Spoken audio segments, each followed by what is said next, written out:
Helping you live healthy. 2 years ago, University of Florida Kiane Johnson was diagnosed with acute myocarditis following a collapse during a game against FSU. Today, myocarditis is a rare heart condition and is being directly linked to patients with COVID-19. Myocarditis affects thousands of Americans each year, about 3 to 4 million worldwide.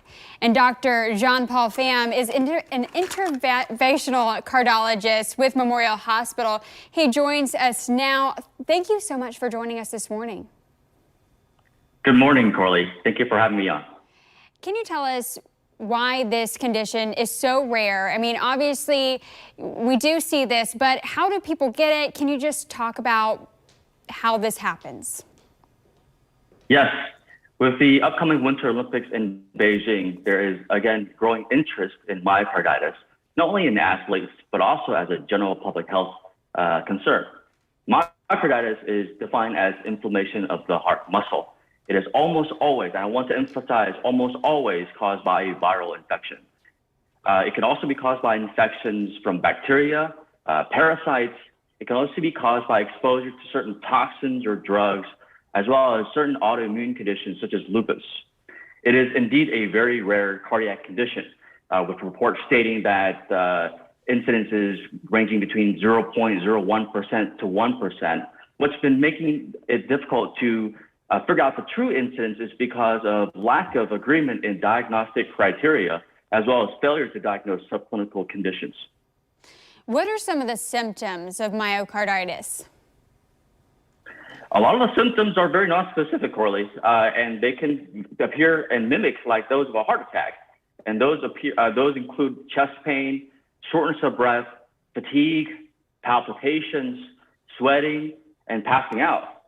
Those with pre-existing cardiovascular conditions could present more in a serious presentation, such as heart failure, sudden cardiac death, or cardiogenic shock. And can you explain how myocarditis is linked to COVID-19? I mean, it does appear that they have some similar symptoms, especially since COVID is a virus.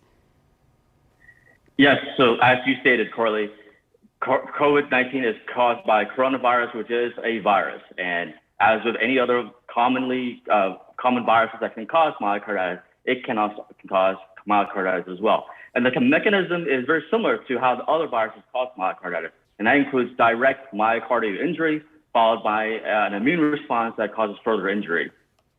And is myocarditis treatable, or is it a long-term illness? Most patients do very well. Typically, how we treat first off is with supportive therapy, meaning we support the patient's blood pressure with IV fluids and provide supplemental oxygen. Most patients, like I stated, do very, very well, make a complete recovery without any long-term complications. Oh, well, that is... A small percentage of patients do proceed to more serious cardiac, with more cardiac complications, and may need further advanced cardiac support, such as medications to support cardiac function, certain devices to support cardiac function, such as a left ventricular assist device or ECMO. And those that don't respond to therapy may require cardiac transplant. Oh, wow. Well, that is definitely important to know. Well, this is wonderful information. Thank you so much for joining us this morning. Thank you for having me, Carly.